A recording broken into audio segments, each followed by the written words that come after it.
Hello guys, welcome to Bio Roots. आज हम लोग स्टार्ट करने वाले हैं structure of DNA molecular base of inheritance का नेक्स्ट टॉपिक हमारे पास है। हमने लास्ट क्लास में बात किया था न्यूक्लिक एसिड्स क्या होते हैं। आज हम लोग देखने वाले हैं कि हम लोग उन न्यूक्लिक एसिड्स का इस्तेमाल करके और कुछ इंग्रेडिएंट्स का इस्तेमाल करके डीएनए कैसे बनाते हैं। पहली बार देख लेते हैं कि हमारे पास जो डीएनए है उसके कॉन्स्टिट्यूएंट्स क्या क्या है। सबसे पहले constituents of DNA. Basically DNA a type of nucleic acid है, हमने इसके बारे में बात की थी। अब उसके अलावा इसके जो कॉन्स्टिट्यूएंट्स हैं उसमें क्या क्या आता है। सबसे पहले तो इसके अंदर हमें देखने को मिलेगी एक पेंटोज शुगर। पेंटोज शुगर के बाद सेकंड नंबर पे इसमें आता है हमारे पास कुछ नाइट्रोजिनस बेसिस एंड थर्ड जो हमें चाहिए इसको बनाने के लिए वो है फॉस्फेट ग्रुप्स। ठीक है जी हाँ, बस यही तीन चाहिए हमें ताकि एक डीएनए का कंस्टिट्यूएंट पूरा हो सके। अब आइए देखते हैं इनमें से हर एक को एक एक करके। सबसे पहले आते हैं हम लोग हमारे पेंटोज शुगर की तरफ। जो हमारा सबसे पहला कंस्टिट्यूएंट है वो है पेंटोज शुगर।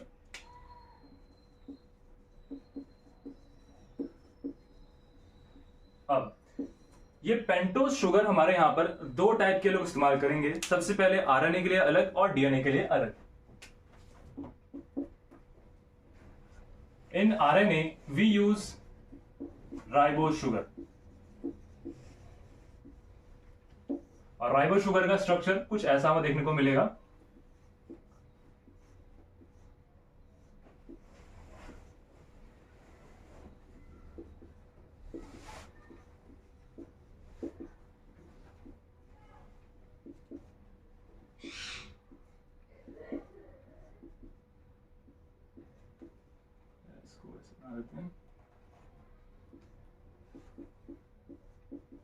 Ribose sugar. अब इसमें हमारे पास ये होगा first carbon, second carbon, third carbon, fourth carbon and fifth carbon. ये एक पेंटोज शुगर है यानी कि 5 कार्बन शुगर है। ये हमें देखने को मिलती है इन आरएनए। अब डीएनए के अंदर कैसी शुगर प्रेजेंट है उसकी बात कर लेते हैं। तो इन डीएनए हमें देखने को मिलती है deoxy ribose sugar.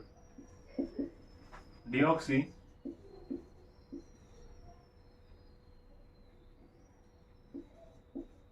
Ribose sugar. अब डीऑक्सी का क्या मतलब है? बेसिकली यहां पर एक oxygen from this position, from second carbon, यहां से एक ऑक्सीजन निकल लिया जाता है जिसकी वजह से अभी डीऑक्सी शुगर कहलाई जाती है। देखते हैं इसको, कुछ ऐसे स्ट्रक्चर होता है इसका।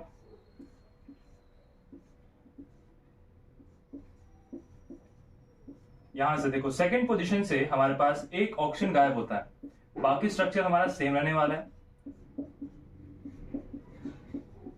ये स्ट्रक्चर ठीक है। Again first, second, third, fourth and this is fifth carbon. ठीक है, तो ये हमारा डिफरेंस है सबसे पहला, that is from ribose and deoxy ribose sugar. That is deoxy ribose के अंदर हमारे पास सेकंड पोजीशन पर ऑक्सीजन गायब होता है। अब आते हैं नेक्स्ट कॉन्स्टिट्यूएंट की तरफ, दैट इज नाइट्रोजिनस बेस।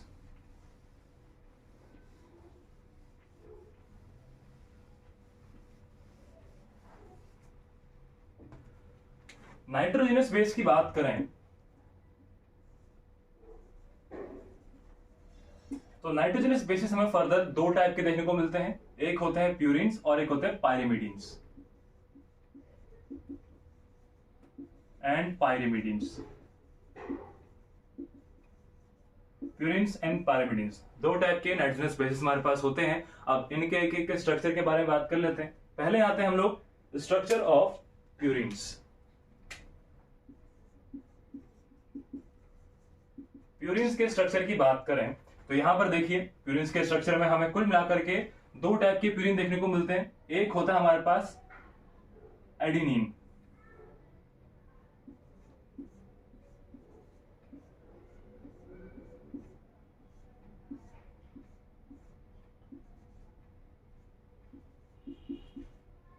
ये स्ट्रक्चर ठीक है। अब उसके अलावा ये तो हमारा एडेनिन।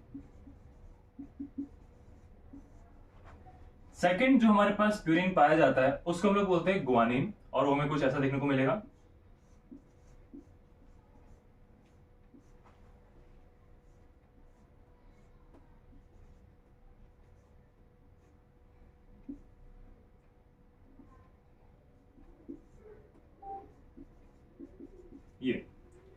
ये हमारे पास है गुआनिन। ठीक है, तो दो टाइप के हमारे पास प्यूरिन्स होंगे, एडेनिन एंड गुआनिन। अब उसके अलावा हम आते हैं हमारे नेक्स्ट स्ट्रक्चर्स, जो कि हमारे पास है हमारे पायरिमिडिन्स। पायरिमिडिन्स 3 टाइप के होते हैं, देख लेते हैं कैसे।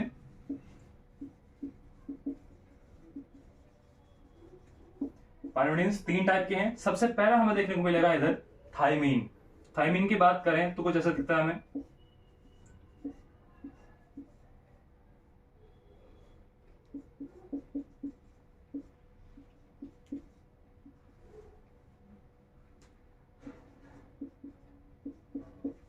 यह है थायमीन का स्ट्रक्चर। नेक्स्ट आते हैं, थायमीन के अलावा हमें देखने को मिलता है साइटोसिन। साइटोसिन भी ऐसे ही है। देखो यहां पर ना आपको जो प्यूरिन है ये बड़े बड़े स्ट्रक्चर्स हैं, डबल रिंग, लेकिन आपको पायरिमिडिन्स के अंदर सिंगल स्ट्रक्चर्स देखने को मिलेंगे, सिंगल रिंग्स कुछ इस तरह से। नाइट्रोजन, फिर नीचे। अब इस केस में यहां पर मिथाइल नहीं होगा, ठीक है, यहां मिथाइल नहीं होता है पहली बात तो। और उसके अलावा यहां जो पोजीशन ऑक्सीजन दिख रहा है, इसमें ऑक्सीजन की जगह पर हमें देखने को मिलेगा NH2 ग्रुप, ठीक है। और उसके अलावा बाकी यहां पर आपको ऑक्सीजन देखने को मिलेगा, और इस तरफ आपको अगेन NH देखने को मिलेगा, ठीक है। इसको बोलते हैं हम लोग साइटोसिन।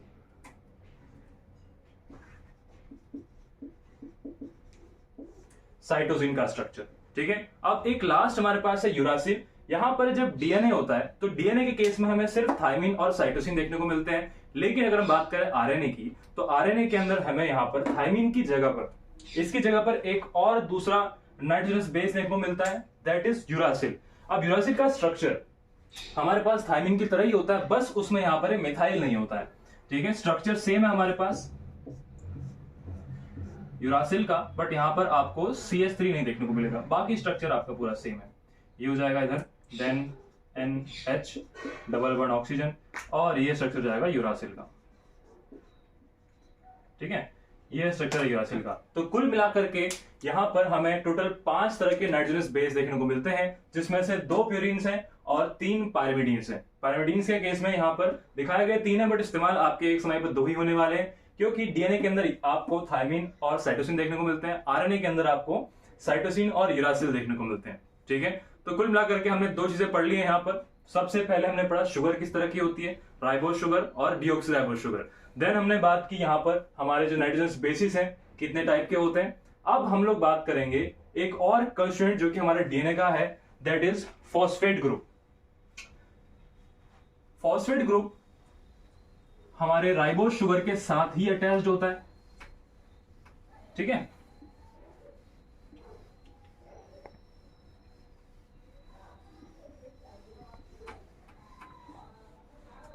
देखिए जो हमारा फॉस्फेट ग्रुप है ये हमारे मेन शुगर के साथ ही अटैच्ड है। कैसे अटैच्ड है उसकी बात कर लेते हैं हम लोग।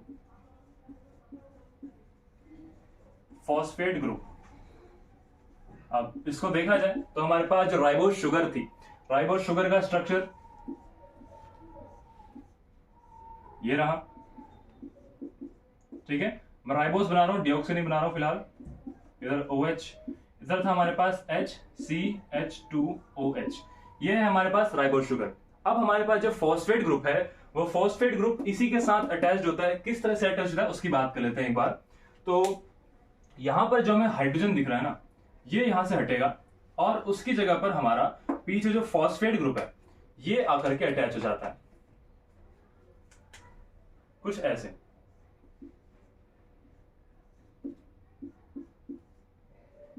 इस तरह से, ठीक है। 1 2 3 4 5, तो फॉस्फेट हमारा यहां पर जो है 5 बॉन्ड बनाने वाला है, कुछ इस तरह से, ठीक है। तो ऐसे हमारा फॉस्फेट ग्रुप इस पर अटैच होता है। अब हम लोग इन सभी चीजों के बारे में जान चुके हैं। अब देखते हैं डीएनए का स्ट्रक्चर एक्चुअली में दिखता कैसा है। तो उसके लिए हमें डीएनए एक पॉलीन्यूक्लियोटाइड है, आप जानते हैं उसको एक पॉलीन्यूक्लियोटाइड, एक लंबी चेन कहा जाता है। लेकिन हम उसके अगर एक एक मोनोमर को अलग करें तो वो कैसा दिखता है उसके बारे में बात करते हैं, फिर हम लोग पूरी चेन बनाकर दिखेंगे एक बार। तो ये हमारे पास है phosphate group attached with our ribose sugar. ठीक है, नाउ हम लोग बात करते हैं हमारे मोनोमर की। बेसिकली डीएनए के मोनोमर की बात करते हैं, फिर धीरे धीरे करके हमें समझ में आ जाएगा कि एक पॉलीन्यूक्लियोटाइड का स्ट्रक्चर दिखता कैसा है। सबसे पहले हम लोग आते हैं हमारे न्यूक्लियोसाइड के स्ट्रक्चर पर। अब न्यूक्लियोसाइड क्या होता है भाई? न्यूक्लियोसाइड जस्ट आपका शुगर का और नाइट्रोजनस बेस का कॉम्बिनेशन है, जो हमने पीछे पढ़े थे अभी, नाइट्रोजनस बेसिस और शुगर्स, चाहे रिबोक्सिराइबोज शुगर हो चाहे आपकी राइबोज शुगर, इनको आपस में जोड़ देंगे तो आपका यहाँ पर न्यूक्लियोसाइड बन जाएगा। मतलब फॉस्फेट ग्रुप आपको अलग रखना है फिलहाल, तो इस केस में आपको देखने को मिलेगा, हम मैं लिख देता हूं आपका राइबोज शुगर प्लस आपका नाइट्रोजनस बेस। सिर्फ इतने कॉम्बिनेशन को आप कहते हैं न्यूक्लियोसाइड। ठीक है, अब इसको हम लोग आपस में जोड़ेंगे किस तरह, वो देख लेते हैं एक बार। तो फॉर एग्जांपल हमारे पास यहां पर एक राइबोज शुगर है। ठीक है, लेट से मैं राइबोज ले रहा हूं, आप डीऑक्सी भी ले सकते हैं। तो ये एक राइबोज शुगर है। ठीक है, यहां पर हमने H जोड़ा था, यहां पर OH जोड़ा था। ठीक है, नीचे OH, इधर भी OH, यहां पर H, यहां पर CH2OH। इनमें अगर हम कार्बन के नंबर्स को देखें, ठीक है, तो हमारे पास ये कार्बन नंबर 1 है, कार्बन नंबर 2 है, carbon number 3, carbon number 4 and carbon number 5। ठीक है, इस तरह से। अब जो हमारा नाइट्रोजनस बेस है वो इसके साथ किस तरह जुड़ने वाला है, इसकी हम बात करने वाले हैं। फॉर एग्जांपल नाइट्रोजनस बेस में हम लोग लेट से हम एडेनिन को जोड़ते हैं। कैसे जुड़ेगा? देखो, अगर मैं यहाँ पर एक एडेनिन बनाऊं, कुछ ज्यादा दिखता है, ये देखिएगा कुछ ऐसे।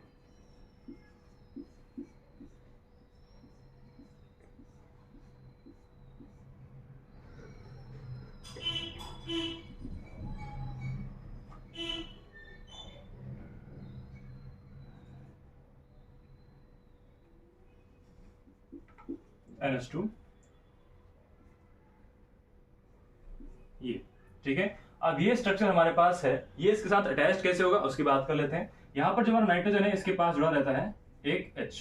ठीक है, और यहां से क्या होता है आपका, ये जो पूरा पार्टिकल है ना, यहां से देखो H और OH, ये यहां से बाहर निकलेगा। ठीक है, और जब ये बाहर निकलता है तो अपने अंदर से ये बाहर निकालता है H2।